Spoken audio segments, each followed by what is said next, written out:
All right, guys, we're hanging out here on the back porch. Let's do a little bit of microeconomics together. All right, so what we did before you guys left on Tuesday was we talked about marginal product and total product and the production function and all that kind of stuff, right? So now we're going to look at all this stuff together with costs, okay? All right, so let's look at this set of data that I'm giving you right here, right? On the left over here, I've already filled it in. This is quantity of labor, okay? So we're gonna use this data and we're gonna work through the rest of this thing, okay? So let's say, I own a business, okay? We're producing goods. And when I hire my first, or when I have zero quantity of labor, right? I'm gonna have zero output, okay? So my quantity or my total product, quantity or TP, okay? That's gonna be zero, all right? Then I hire my first worker. When I hire my first worker, my output goes to 6. Hire my second, and it goes to 18. And then it goes to 24, and 28, and 30. Okay? So now we have our quantity of resource and our quantity of our output, right? Labor and total product. Now I'm going to use that to calculate marginal product, right? So what's the formula for marginal product? Marginal product is change in total product divided by change in quantity of the resource. In this case, it's labor. So it's change in total product divided by a change in quantity of labor. That's our formula for marginal product. All right. So I'm going to take that and calculate the rest of this stuff. All right. So there's no change in at 0, right? So my first change in happens here. So when I hire my first worker, my output changes by 6. The marginal product is 6. Then I hire my second worker. My marginal product changes by 12. Or the third worker, it changes by 6. The fourth worker, it changes by 4. And the fifth worker, it changes by 2, right? So all I'm doing is taking this change in quantity of output, right, and dividing it by this change in quantity of labor. The change in quantity of labor is 1 every time, so that makes it really, really easy. All right, next is average product, right? Now, average product is your average output, your output for the average worker, right? So how I'm going to find that? I'm going to do total product. I'm going to divide it by the quantity of labor, right? That's how I'm going to find average product. So that means I'm going to take this 6 and divide it by, first off, there's no average at 0 quantity, okay? So this is like doesn't exist again. Okay, and then I'm going to do 6 divided by 1 is 6, right? 18 divided by 2 is 9. 24 divided by 3 is 8. 28 divided by 4 is 7. And then 30 divided by 5 is 6, right? So that's my average product. Now what I want to do is I want to take this data and I want to plot it out and I want to talk about how it looks on a graph. So let's do that, okay? So we're going to look at 2 graphs. We're going to do one on top of the other. So when you put these in your notes, okay, I want you to lay them out the same way that I have them laid out on this sheet right here, right? So I have a set of 3 and a set of 3. So let's talk about this first one, okay? This is going to be a production function. This is going to be our total product versus our quantity of labor. And this one right here, the second graph, is going to be our marginal product and our average product versus quantity of labor. So these are both different types of production functions. Now, if you notice, right, when I increase my quantity of labor, my output goes up. But not only does it go up, it goes up at a faster rate. It goes up by 6, and then it goes up by 12, right?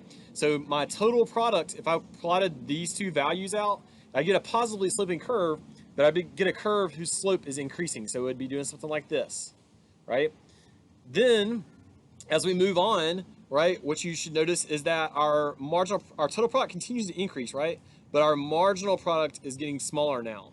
So what we're doing is we're actually moving into stage 2 from stage 1. So this would be our stage 1 right here, and this would be our stage 2 right here, where our total product is still increasing, but it's increasing at a slower rate now. So we hit an inflection point and it starts to smooth out, okay? Now, down here on the bottom graph, right, let's talk about just stage 1 and stage 2 on this second graph, right? This marginal product, we're going to talk about marginal product first, right? It represents our change in our total product. So it's basically the slope of this curve, right? Well, if you look, our slope is increasing. So that means that our marginal product is increasing. Now notice that our marginal product did not start at the y-axis, right? Because it goes straight from nothing to 6, okay? So it does that, all right? Then we hit stage 2, and notice when we go into stage 2, that's diminishing marginal product, right? Our total product is still getting bigger, but it's getting bigger at a slower rate. So that means that the slope of this curve is getting smaller. So our marginal product, well, it's still going to be a positive value, right? Because our total product is still getting bigger.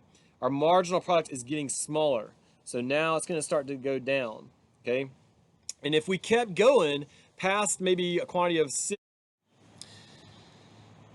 so now if we moved into stage 3 right here, right? Well, if we kept going, if we kept adding quantity of labor here, okay, what we might actually see is if I kept going beyond quantity of labor of 5, is that we might actually get less total product, and that would mean we move into stage 3 right here, where our total product is starting to decrease, okay? But you don't see that on this particular set of data, but that's what it could do.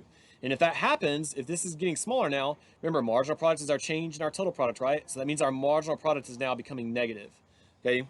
So that's marginal and total product. Now, where does average product fit into this? Here's what I want you to look at. First off, notice, right, they start at the same spot, but then here's what I want you to see. At first, our marginal product is greater than our average product, right? And so what's going on? When our marginal product is greater than our average product is getting bigger. Then all of a sudden our marginal product changes, it starts to go down, right? And our marginal product becomes less than our average product. What does average product start doing? It starts going down. So here's what I want you to think about, and you need to know this, okay? Our averages follow our marginals, okay? The marginal will pull the average in its direction. So what I mean by that is if I drew in my average product in here, what we'd see is that a curve would start at the same spot. It would go up as long as marginal product is greater than the average product. But then once they intersect each other and cross, now marginal product is less than average product, and it's going to start pulling that average product down. So our average product curve would look something like that. All right, now let's move on to variable costs. Now, what we're assuming is that we're operating in the short run. So remember what the short run means. It means that there are some resources that are variable, and there are some resources that are fixed, okay? Well, we're gonna, in this little scenario that we have, we're gonna say that our labor, our quantity of labor, that's our variable resource, right? It's varying, it's changing with our output. We're hiring more labor, so it's varying, okay? So what that means is that if that's our only variable resource, that means that our total variable cost is the cost of our labor. So here's what we're gonna say. We're gonna say that each unit of labor costs us $10. We're gonna try to keep things really, really simple and say that each unit of labor costs us $10. And so if we have 0 units of labor, right, we have 0 variable costs. But if you have 1 unit of labor, we have a total variable cost of 10, right? At a quantity of labor of 2, we're gonna have a total cost of 20, then a total cost of 30, a total cost of 40, and a total cost of 50. We're gonna try to keep things really, really simple. We're gonna say that each unit of labor costs us $10 a piece, and that we're paying all of our labor the same rate, okay, the same wage, right? That's different than our fixed costs, okay? Again, in the short run, we have fixed resources and variable resources. Our fixed resources are the costs, our fixed costs are the costs of our fixed resources. So we're gonna, again, try to keep things simple here, and we're gonna say that our fixed costs are $20. Now think about this, they're called fixed for a reason because they don't change, right? So fixed costs are gonna be costs that you pay no matter what. So whether I'm producing 0 output, okay, or I'm producing 30 units of output, my total fixed cost is not gonna change. It's not gonna vary with my output. So it's gonna be $20 all the way down. Then we move on to total cost, all right? So how do we find our total cost? Our total cost is gonna equal our total fixed cost plus our total variable cost, right? That's gonna equal our total cost. So total fixed plus total variable. So all I'm gonna do is add these two columns together. So this would be a total cost of 20, 30, 40, 60, total cost of 50, and then 60, and a total cost of 70, right? So that's our total cost now. All right, so now let's take these total cost values and let's plot them out in relation to these production functions up here. Now, here's the thing, guys. I'm on this bottom graph down here, I'm gonna do a cost function. These are production functions. I'm gonna do a cost function. And when we look at cost functions, what we look at is quantity of outputs, so Q, or total product down here, or quantity, okay? Normally quantity is what I say, okay? This is quantity of labor, this is quantity of output, okay? They're different things, versus some kind of dollar value, okay? And in this case, we're gonna look at total variable, total fixed, and total cost, all right? Well, our fixed cost is really, really simple to plot out, right? Our fixed cost does not change with our quantity of our output. So no matter what our output is right here in the second column, right, our fixed cost is always $20. So our fixed cost would look something like this. And it would be horizontal at a cost of $20. So it would look like this, right? Horizontal at a cost of $20. Then if I plot out my variable cost, okay, now I know that my variable cost on here is going up by $10 every time, but you have to understand this quantity right here is not going up by 1 every time, okay? It's going up by a variable amount every time. So I kind of have to ignore how that looks on there, right? And if I plotted it out based on these stages, I'd get a slightly different look. I wouldn't get like a positively sloping line like that. If I plotted out based on the stages, this is what I would see. What would happen is, as my quantity of the good goes up by 1, at first, my total variable cost, while my total product is going up at a steeper and steeper rate, okay, think about this.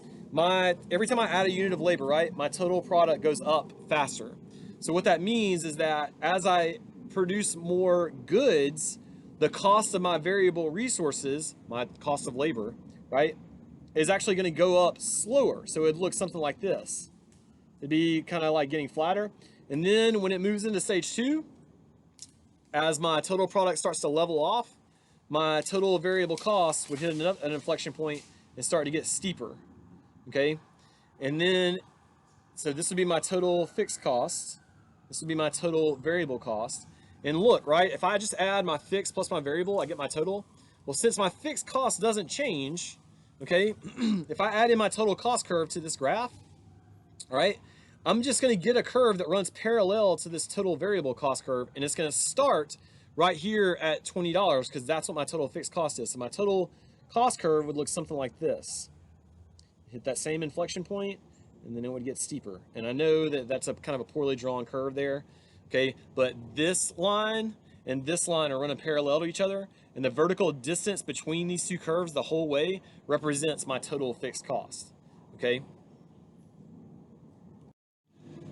So now let's move on to marginal cost. All right, now what is marginal cost? Marginal cost is, think about the definition of the word marginal, right? The word marginal means the extra, or the change in the total. So our marginal cost is our extra cost to make one more good. Okay, let me say it again. It's the extra cost to make one more good. And the formula for it would be our change in our total cost divided by our change in our quantity of the good. Change in our total product, or change in quantity.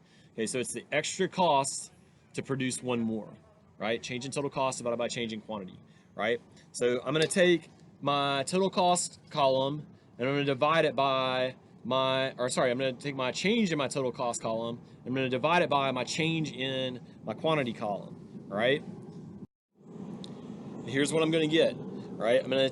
First off, there's nothing here, okay? Because again, there's no change here, right? But then I'm going to do a change of 10 divided by a change of 6, right? Which would be 1.67. And then a change of 10 divided by a change of 12. So this would be 0.83. Then a change of 10 divided by a change of 6 again, right? 1.67. And then a change of 10 divided by a change of 4, which would be 2.5. And then a change of 10 divided by a change of 2, which would be $5. Okay, so that is my marginal cost. So here's what I want you to notice about marginal cost and marginal product, all right? When we're in stage 1, increasing marginal product, where marginal product is getting bigger, what we're saying is that I'm hiring workers, I'm paying each worker the same wage, $10, right? I'm hiring workers, and each worker is giving me more additional output, right? I get 6 additional units here, 12 additional units here, so I'm getting more additional output. And here's what I want you to notice. When our marginal product is going up, look at what's going on with marginal cost. Marginal cost is going down. And the reason why is because think about what this is. This is our change in our total cost. Well, if every time I hire a worker, that worker gives me more additional output, then that means that every time I produce an additional good, it actually costs me less because I'm paying each worker the same wage of $10. So when our marginal product is going down, our marginal cost is going up. And then the opposite is also true. When our marginal product starts to go down, I'm sorry, my marginal product is going up, my marginal cost is going down. When our marginal product starts to go down, right, our marginal cost starts to go up. So for the exact same reason. So if we plotted all of this out on a bunch of different graphs, okay, here's what we would see, right? So if I did that same total product and that same quantity of labor, okay, and I plotted all that stuff out, and I got all three stages of the theory of production. So here's my inflection point right here to separate stage 1 from stage 2. And here is my inflection point to state, or my, not inflection point, but the change in the slope right there, right? That divides between stage 2 and stage 3, right? We get this same kind of shaped curve. Now I know that, look, this one and this one, they don't look the same, okay? But we're just gonna say that these aren't to scale, okay? Even though it's the same, it's supposed to be the same total product curve, whatever. Don't just ignore the fact that they don't look exactly the same, right? What I want you to pay attention to is the shape. The shape is still the same, right? They get steeper and then flatter and then turns negative slope, right? Then if we do marginal product and average product down here versus quantity of labor, right? We'll get the same thing, basic idea that we had over there, right? And a marginal product curve that gets steeper, or sorry, that has positive slope, not steeper. Just has positive slope. Then it starts to have negative slope, and then it eventually crosses the x-axis to become negative. That's our marginal product curve. And then our average product curve is going to start at the same spot.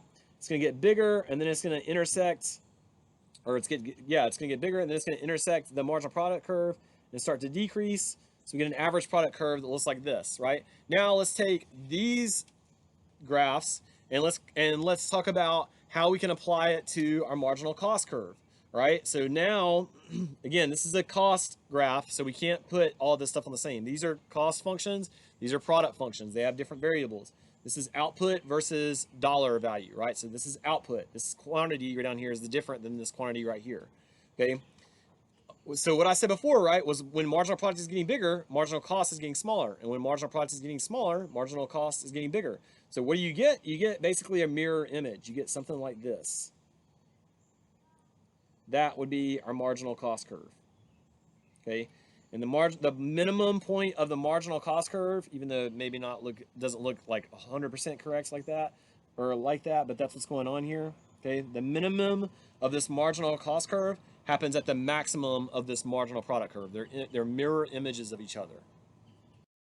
And finally, let's talk about these average values up here, right? Average variable, average fixed, and average total, right? So how do you find all of these? Okay, well, our average variable cost would be the average variable cost per unit, right? So like the average cost per unit, right? So this would be our total variable cost divided by our quantity of our good, okay? Our average fixed cost would be our total fixed cost divided by the quantity of the good. And our average total cost would be our total cost divided by the quantity of the good. Or, okay, since fixed plus variable equals total, that's the same here, right? Okay, average fixed plus average variable, okay, equals average total. Right? Either way you can use to find that. So let's run through all of these and calculate all this data, okay? So my average variable cost would be my total variable cost divided by my quantity of the good. So this column divided by this column, right? So if I do all that, okay, then what I should get is nothing here because, again, we don't start anything there, right? Total variable would be 10 divided by 6 is 1.67, okay? And then total variable of 20 divided by 18 is 1.11. Okay, and then 30 divided by 24 is 1.25. Okay, and then so on and so forth, right? This would be 1.42. Okay, and this would be 1.67. Right? So that's our average variable cost.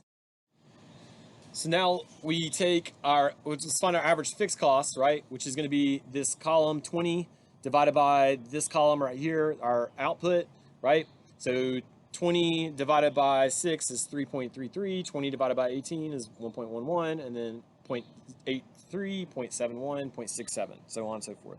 Okay, so that'd be our fixed cost. Then finally, I can either add up average variable plus average fixed to get average total, or I can say total cost divided by quantity. It doesn't really matter. You can do either one. I did total cost divided by quantity, but honestly, it doesn't matter. Okay, but what we get is average total of 5, and then 2.22, and then 2.08, and then 2.14, and 2.33. All right, so finally, let's take this data and let's plot it out on a graph, all right? So how does this look? Okay, we're gonna plot it out down here on this graph right here with the marginal cost, because again, these are costs, this is a cost graph, and these are cost numbers, right? So I gotta put these down here. Okay, I can't put them on these two graphs right here, because you can't put product and cost data on the same, you can't put production functions and cost functions on the same graph, right? So I want you to notice something, okay? What I want you to notice is marginal cost, right, starts out equaling AVC, and then marginal cost is less than average variable, and it brings average variable down. Then marginal becomes greater than average variable, and it starts pulling it up. In other words, it has the same relationship as this marginal and this average does, right? The marginals pull the averages in their directions, okay?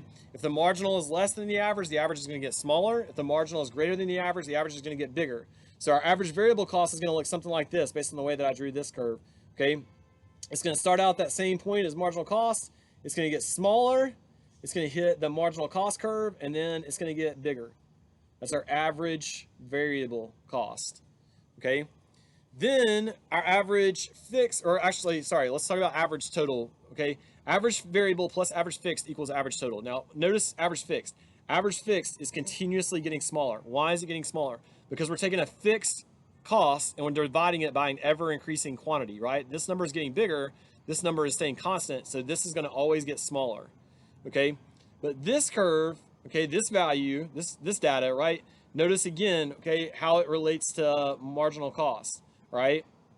It goes down and then it goes back up. Why does it go down and then it go back up? Because again, our marginal is less than our average, is pulling our average down, and then our marginal becomes greater than our average and it starts pulling it back up. Okay, here's what's going on, guys. Our average total cost, you need to know this. Our average total cost gets smaller initially because look at our average fixed. It's dropping by a super fast rate, right? So that's pulling down this average total value. But then eventually this rising average variable cost starts to pull the average total cost in a different direction. It starts to pull it back up. So here's what you get. Think about this. If I add my average fixed to my average variable, I'll get my average total. So my average total is going to be bigger than my average variable, but it's still going to have that same kind of U shape. And what I want you to notice is this. It has that same U shape, right? But here's what's going on. It's getting closer and closer to the average total cost curve. The reason why it's doing that is because the vertical distance between these two curves represents the average fixed cost, and that average fixed cost is continuously getting smaller. So some big takeaways that I want you to know, and this is where we'll stop. Okay, number one, average and marginal relationships, right? If the marginal is greater than the average goes up. If the marginal is less than the average goes down. That is true for both product and costs, right? When the marginal is less than the average gets smaller. When the marginal is greater than the average gets bigger, okay? Also, average total cost and average variable cost, their minimums should always occur where they touch the marginal cost curve. So the minimum ATC is right here at marginal cost, the minimum AVC is right here at marginal cost, okay? And then the maximum average product is right there at marginal product, right? And that's where we'll stop for today.